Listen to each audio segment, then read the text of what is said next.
for IBM.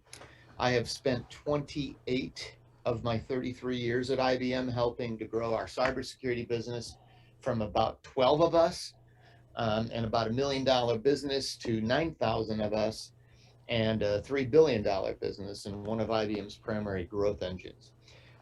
It is a joy to be with you for a second year in a row. I'm very passionate about what you all are doing at your school and in the ecosystem around your school. And whereas last year I spent a lot of time talking about cyber careers with you, this year what I want to show you is kind of a look at what the 3 hottest trends in cyber are right now.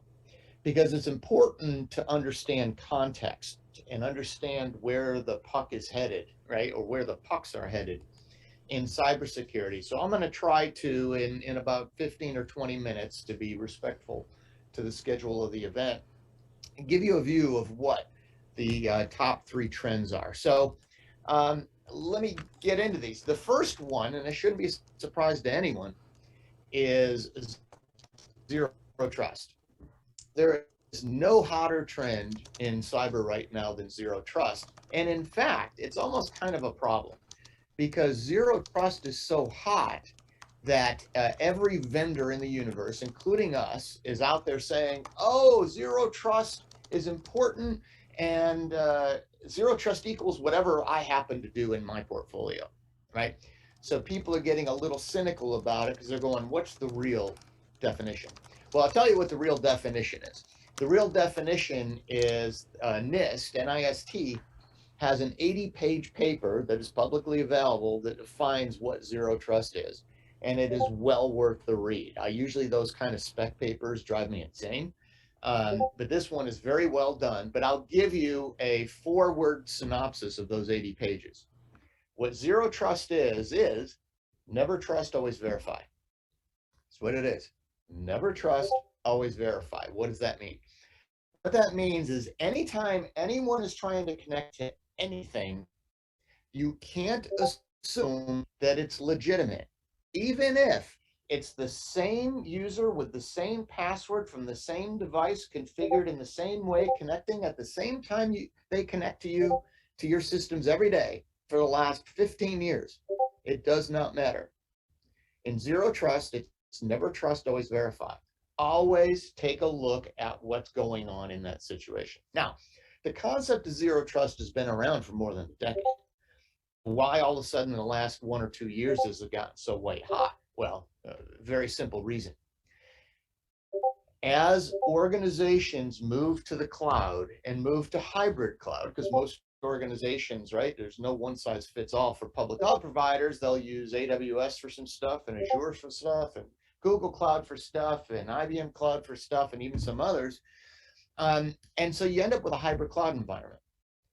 The reason why zero trust has gotten so white hot is that as organizations are moving from just in their own shop to including multiple public cloud providers, what it's doing is it is exposing every cyber elephant in the room that has been around in some kind for decades. Now, what do I mean by your cyber elephant? What I mean by that is in every cyber shop, and by the way, I've flown over 11 million air miles with American Airlines, meeting with people for cyber over the last 28 years, right? So I've had firsthand experience across the board on this stuff.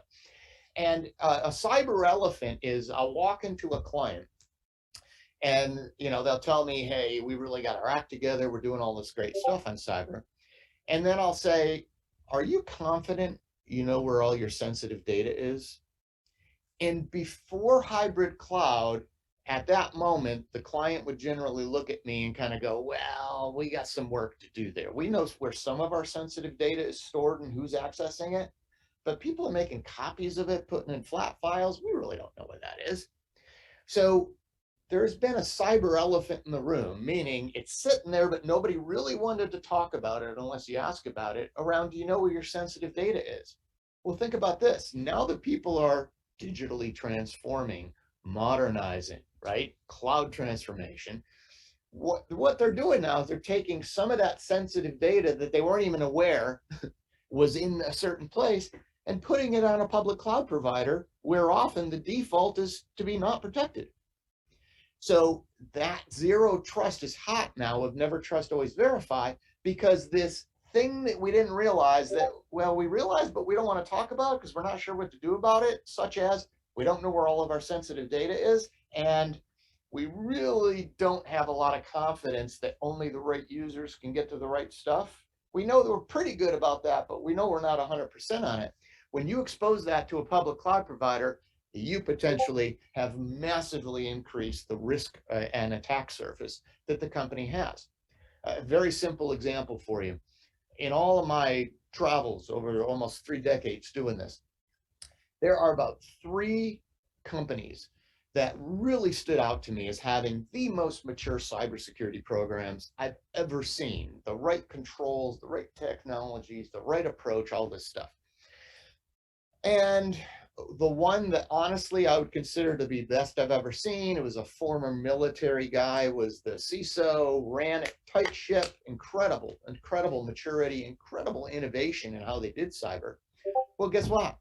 They had a digital transformation team crop up and put a new workload, cloud native workload running on Docker and Kubernetes in AWS in their case. And they put some data that was sensitive and they put it into an Amazon S3 bucket, didn't protect it because they didn't know you're supposed to do that. They assumed it would be protected.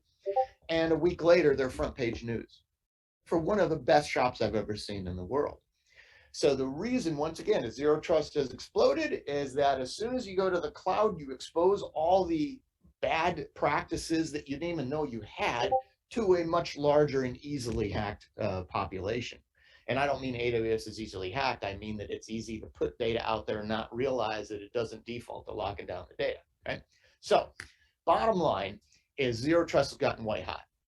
As I said at the outset, everybody has a different point of view of what exactly is zero trust. So here's the very simple view of what zero trust actually is. It is making sure that only the right user can get only the right access to only the right data for only the right reason. That is what zero trust actually is. So how do you do things as cybersecurity professionals, protecting your business or your entity to make sure that only the right users can get only the right access to only the right data for only the right reason? If you look at all the hundreds of different security controls that people could use to do this, I would assert to you based on simple observation, because at IBM Security, we're doing hundreds and hundreds of these zero trust projects with clients, is that there are about 12 controls that really stick out as being part of every project. And obviously, given time, I can't go into gory detail, but I'll at least list them for you. First is identity governance. Do you know who has access to what? Secondly, can you do analysis on that data of who has access to what? Does it actually make sense? So a good example for you would be, I had a client recently that had a small group of people who had access to everything in the company. And it didn't make sense because their job wasn't responsible for access to everything. So what happened there? Well, what happened is it was a small shared services team that had their mission changed 3 times in 2 years. And what happened, and this is a very common elephant in the room in cybersecurity, every time their job changed, they needed access to new systems. They would get access to the new systems, but they'd forget to remove their access from the old systems they didn't need access to anymore. That's almost a universal problem, by the way, in cybersecurity. And so what would happen is after 3 reorgs, they had access to everything. Now, in that case, it was very innocent. It wasn't taken advantage of, but that is a cyber risk because you leave old access around people who do stuff they're not supposed to. So identity analytics helps you identify, where do I have pockets of people with access to stuff that doesn't make sense? Okay. Third is privileged account management. This is the insider threat stuff. The number one way that hackers get in is they compromise a sysadmin account and then go do their stuff. So you have to pay special attention to the sysadmin accounts, and privileged account management is what does that. For right access, you got to make sure folks can only get access to the right stuff. And then the white hot one right now, the biggest one, is called adaptive authentication. What that means is, I remember that example I gave you of it's Bob from the same device, configured in the same way, connecting to me at the same time. He's done every day for 15 years. You'd think that would be legitimate and the risk score of that connection is really low. Well, what adaptive authentication does is it brings advanced technical capability in to look at that connection. Think never trust, always verify, zero trust is. Look at that connection and have a far more sophisticated risk score. So for example, maybe it is Bob from the same device configured the same way, but if I look at how Bob is typing on his keyboard, the pace and his error rate and stuff, Bob's either really drunk or that's not him on that machine. It may be his account and it may be the right password and it may be configured right, but the way he's typing, that doesn't match the typing patterns he's used with us historically for the last 15 years. So I'm going to make that a higher risk score and ask for multi-factor authentication in that case. Maybe more than a password, I'm going to get a 6-digit code, maybe even more. Right? That's what adaptive authentication is. It's cool stuff. Right? I mean, because there are algorithms out there, and we provide them, and others do as well, that you can actually kind of look at how someone typically moves, even on their mobile device, how they move their finger on the screen and the pace and all that kind of stuff, and you can come up with a profile for people. So when you take multiple of those things, you can get far more sophisticated in the risk score. Now, write data. You got to make sure, folks, first of all, you encrypt the data, so if someone steals it, they can't do anything with it. You got to make sure you even know where that data is. Discovery and classification.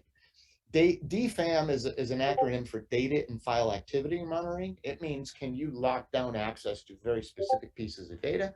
And then finally, encryption key management is white hot, because you want to make sure that you're encrypting all this data, hopefully, and you want to make sure you are securely managing the keys that you use to encrypt and decrypt that stuff. And then finally, right reason is, now that I know that I have only the right user getting only the right access to only right data, what does right reason mean? What right reason means is this is kind of the art side of it.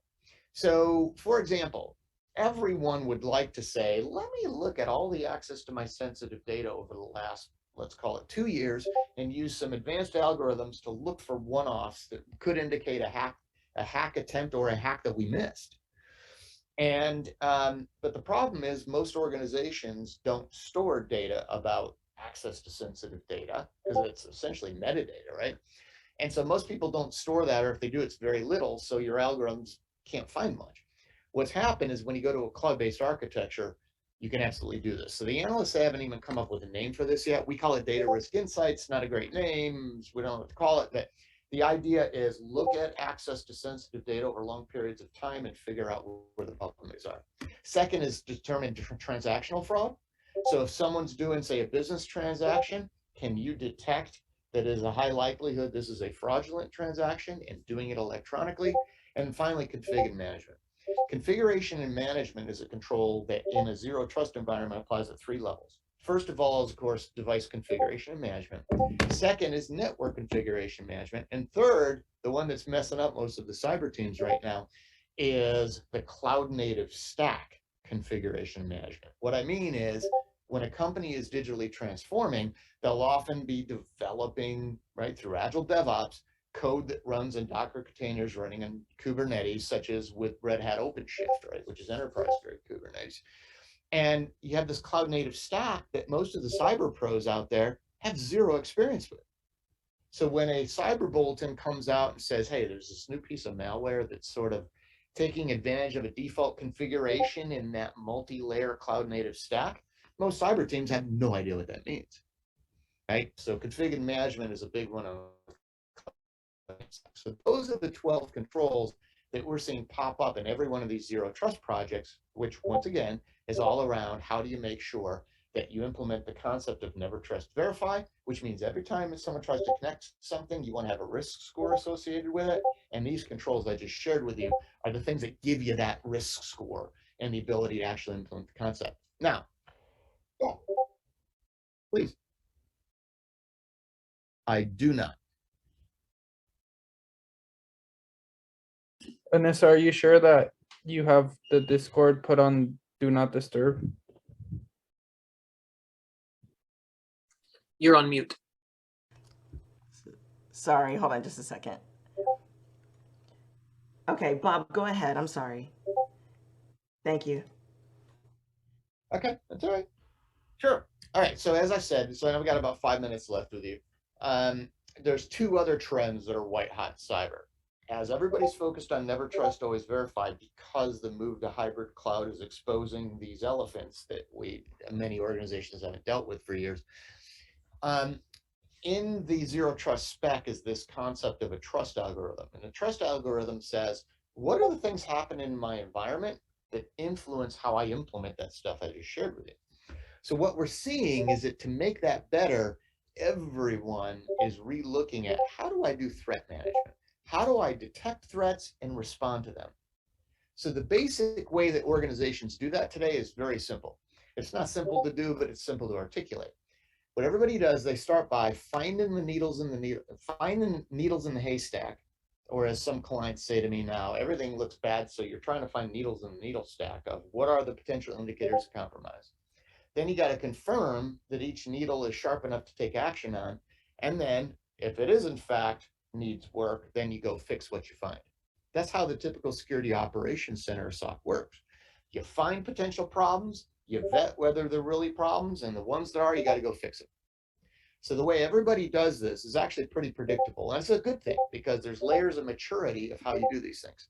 So what everybody starts with to find needles in the needle stack is collect, normalize, correlate, report, and monitor on logs of cyber data. And that's very good. You'll hear that called a SIEM tool, or an SIEM, Security Information Event Management. That's great stuff, except all it's looking at, it's only looking at old information though, right? Logs have already happened. So where most organizations, they'll move beyond just simple SIEM into doing real-time flow analytics, so looking at network traffic, looking for patterns, then all the way to user behavior analytics that says, hey, we've gotten 375 potential indicators of compromise in the last 20 seconds. And it's actually, can I tell that it's the actions of one user that is driving all, that is creating, that is leading to all those potential indicators of compromise? So that's where user behavior analytics go. What is that user doing that's generating all these alerts? And then some get all the way to root cause forensics.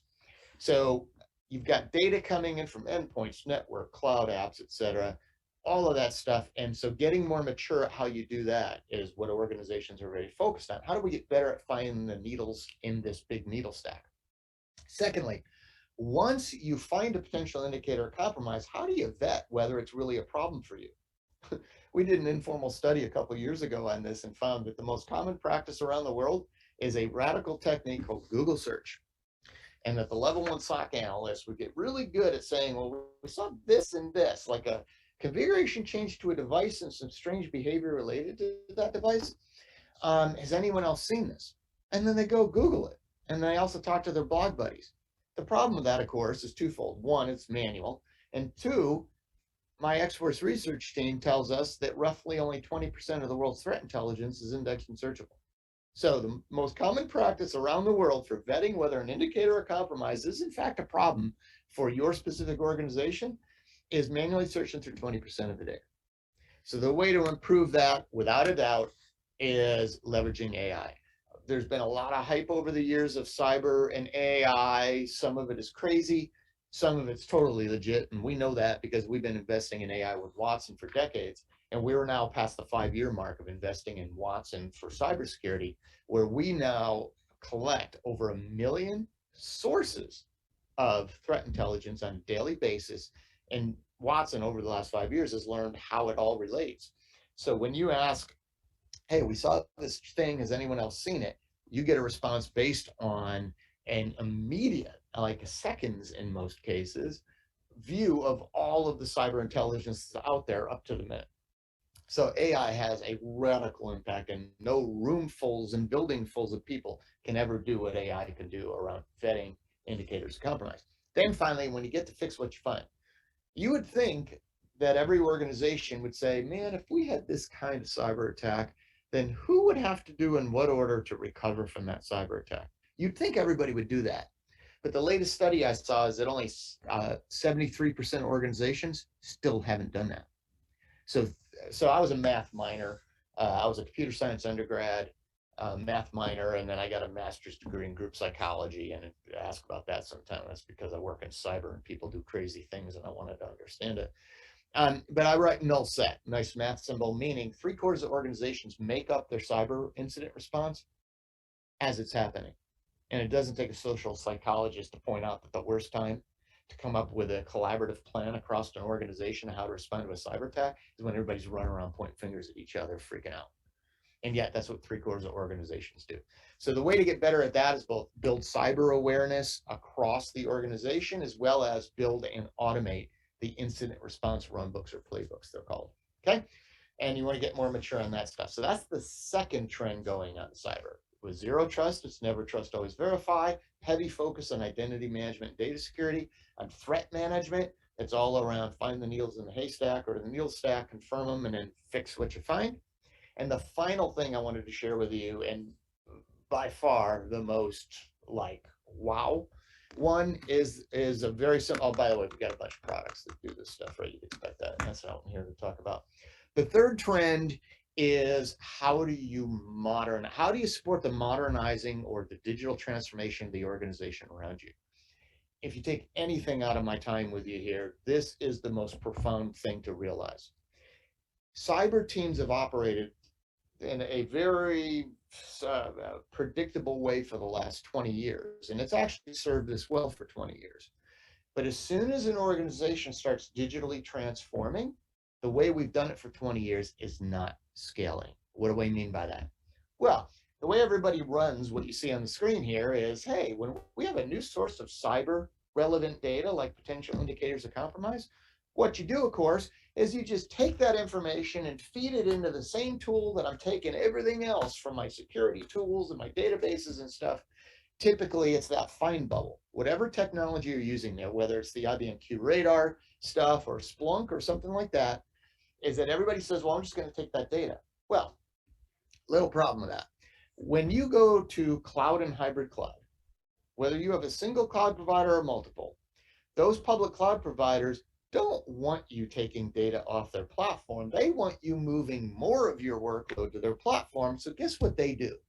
When you want to take all of those workloads that you're running in the cloud, generating cyber relevant data, when you want to pull that into your core tool, public cloud providers charge you to export the data.